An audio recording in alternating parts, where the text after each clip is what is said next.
Hi there. Another batch of in-running scalping videos for you. Today we're off to Chepstow, recorded on Grand National Day. But instead of running through and describing the racing as I traded them, what I thought I'd do instead is let those run along in the background whilst I discuss some of the settings and considerations you might need to make if you wish to implement your own automated procedure for the in-running scalping technique. Quite a few of the things I'll discuss apply to the manual version as well, but we're going to look at specifically doing the automation itself. Now hopefully you've had a look at the video that actually instructs how to set up an automated version of the in-running scalping technique, which you'll find in the corresponding playlist. I'd just like to expand on some of those settings and explain why you may want to play around with them. So bringing up the edit automation rule here, the first thing you need to decide is when you're going to enter the market. And I would suggest that when you set this up, you set it up so that it starts at the beginning of the race. This allows you to assign the strategy to the race prior to the event. However, that's not necessarily something that you want to implement or action all the time. Specifically, having set the start time to 0 minutes, you may want to then go into the conditions and specify some restrictions to that. For example, you can set up the market is in play, that just as another check that the race is underway. But the thing you really want to do, for example, is set up a market race timer so that you use the elapsed percentage and specify that as being greater than, let's say, 5%. By doing that, even if you assign the strategy to before the race starts, it means that no bets can go in until 5% of the race has gone underway, and that gives the runners and indeed the market time to settle down a little bit before bets are submitted. So that's certainly something I would look at. Having set that up, that's nothing to stop you assigning the strategy at a later point during the race, so you can sit and watch the race and then assign it at midway through.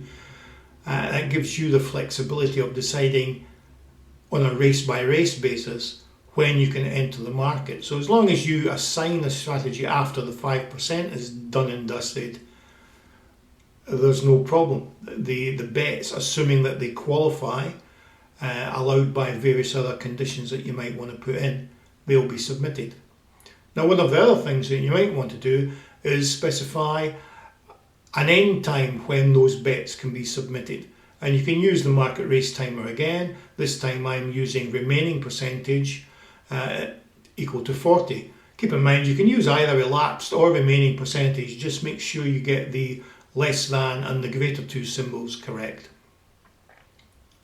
Moving on to the action tab, this is the main thing with all the settings that you can play around with. Of course, we're going to place a trade, and the first thing that you need to do is, the in-running scalping technique is based on price movement, but you don't know which runner at any one point in time is going to meet those price movements. So what you need to do is make sure you choose select all, and then down at the bottom left hand corner of the screen make sure you click on the apply to all box. Now since this is later back, we select that, and here's the first thing that we need to think about playing with. We're going to specify the back odds, and then we specify at where about on the market that we're going to enter. So typically with the in-running scalping technique, one might enter the market 2 or 3 ticks below the front end of the market. So an idea, in essence, the in-running scalping technique is simply sitting there waiting for the market on a particular runner to come down, take that lay, and then it automatically sets up a offset bet to close off the trade. So moving on to the offset, that's perhaps one of the most important things you want to play with. You can set this to anything you like. If you set it to a low figure, your trade will be closed and completed quicker at the expense of a smaller profit on each individual trade. In addition to that, however, if you have set up a mechanism where you are repeating your trades, those repeats will happen quicker because each subsequent trade is closed off quicker. Conversely, if you increase that, the profit from each individual trade will be greater, but if you're repeating, the looks through the repeat won't repeat as quickly simply because the offsets are taking longer to be matched. So there's a balance to be made that you might want to play around with. Keeping in mind, if you set the offset too high, it might never be closed off. Your runner may well drift, but it might not reach high enough to close that off. So that's something you might want to play around with as well. You can also switch on smart bets or just leave it off. If you leave it off, it means that for every closed trade that you have, you'll end up with essentially a free bet on that runner. But at any time, you can green up for the whole market. The next thing that you need to do is figure out your stake. Now, the most important point of this is to make sure that the lay stake is set as a liability. That's the essence of the in-running scalping technique. It means that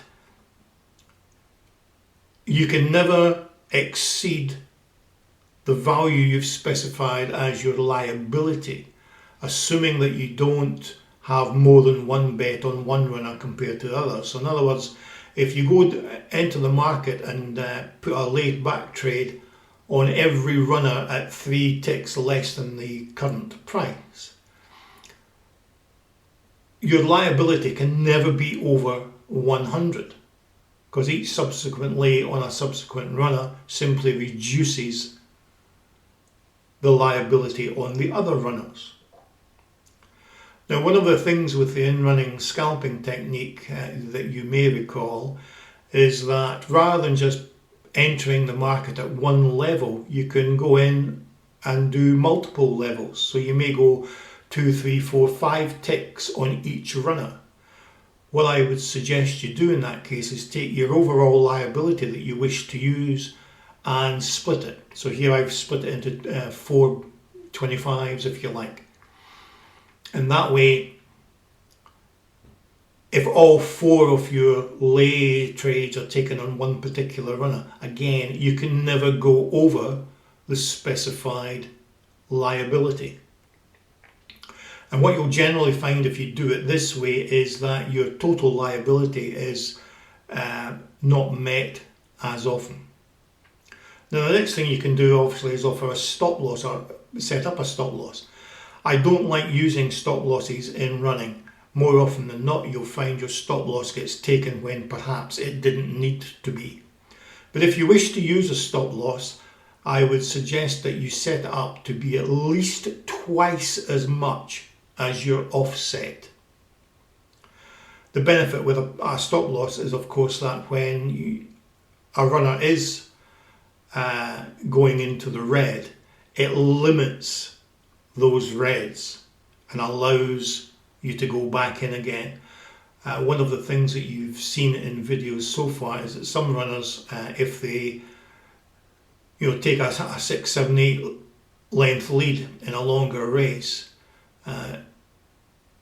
their price will come down, and it can stay down for quite some considerable time, which may or may not be helpful.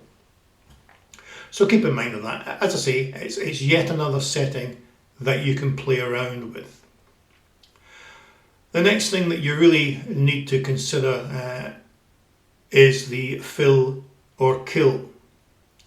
Now, that's a very useful feature in that it saves your lays hanging around. Now, you may want to play around with that, and you may want to adjust it depending on the length of the race. So for example, in a shorter race, you might want to reduce that to 5 or 6 seconds. Whereas in a longer race, you can quite happily put that up to 20, 25 seconds.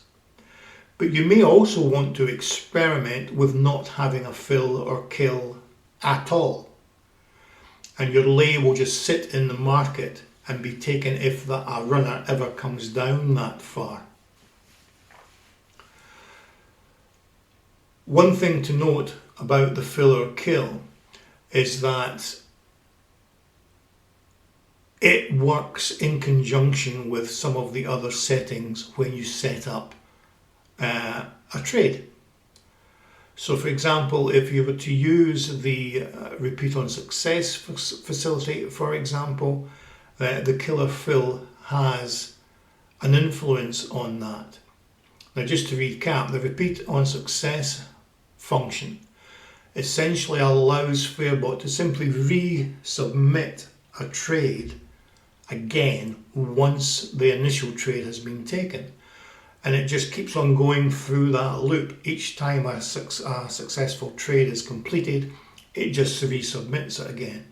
It's important to note, however, that when a killer fill essentially cancels a lay bet, in our case, that's still waiting to be matched, when that gets killed, that essentially stops the repeat on success process, even if there's still further steps in the loop to be carried out. It stops it completely. The other thing to note about the repeat on success functionality is that it repeats the trade.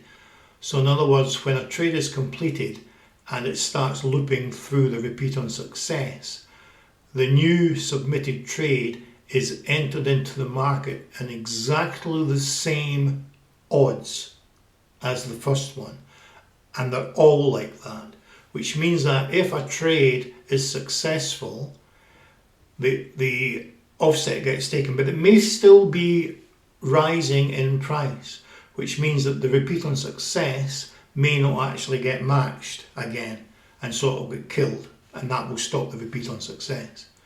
Now, I've switched to the general tab here because you can do a repeat on success by using the execution count and the wait time after execution. It has the same effect, although there are subtle differences, and there's a number of things that you need to be careful of. First of all, this idea of an unmatched lay bet timing out thanks to the killer fill, which effectively cancels the repeat on success, that does not happen if you use the execution count mechanism. Instead, what will happen is, after, in this case, 10 seconds, it will just submit another bet. So you need to be careful of the wait time compared to the fill or kill, in case you end up getting two lays going in at the same time. Generally speaking, I would set the wait time for the execution count to be greater than or equal to the killer fill time. If you put it less, you run the risk of having multiple lays being put in at the same time, at the same price, and you may not want that to happen. So be careful of that. The other thing about the execution is that, unlike the repeat on success that goes in at the same price, the execution count won't. It essentially follows the price each time. Now, you can limit or restrict the execution count by specifying conditions. Now, you'll see here that I've set up one that's going to monitor the number of unmatched lays. So the number of unmatched lays in the market must be 0 for the execution count to work and allow us a rule to be submitted. Keep in mind that you need to set this up to, for the selection to be all, because at any one time you don't know which runners are going to meet those conditions. But if there is a lay bet unmatched in the market, the execution count for that runner cannot fire again until it's cleared. So it will sit and wait and do its thing once the lay bets are cleared. So you see there's a subtle difference between doing a repeat using the repeat on success or doing a repeat using the execution count.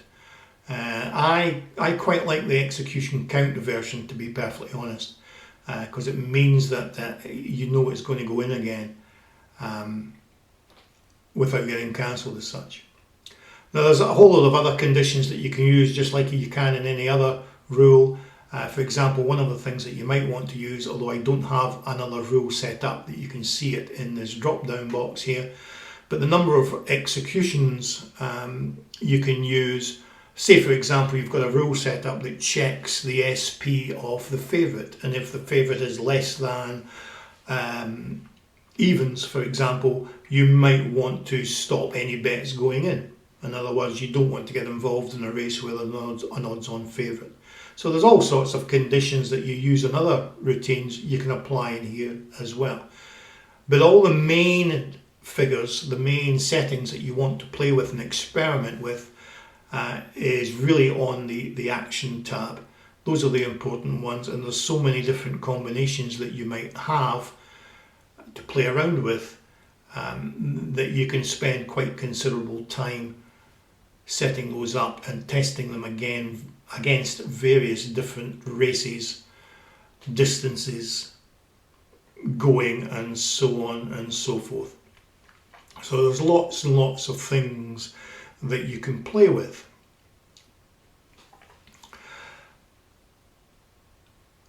So I would encourage you to take the time and set these up, but as I say, it's quite a time-consuming process. And keep in mind, if you are doing a multiple version, you'll need to create more than one of those rules. I have to say that although historically I've preferred doing this manually rather than automated, I don't like a fully automated version of this. In the various versions I've tested, I do like some level of autonomy. But what I am finding very useful in actual fact is to automate the bet submission process simply by assigning an automation rather than having to go down the grid and clicking on numerous positions numerous times. That can be quite time consuming. So yeah, that's a whole range of settings that you might want to play with as we come along towards the end of this race here. This is the last one that I recorded at Chepstow on Grand National Day. So this is just drawing to an end. So you'll see that not a lot has happened in actual fact. There's only been one lay that's been placed, and we'll get a little bit of action in the second half, and a small profit will be the result. But as I say, doing automation, particularly for this particular strategy, can take a long time to test. There's so many variables that you can play around with, and so I'll just leave it there and let you see the end of this video as a profit is made at the end, and I will catch you for the next one.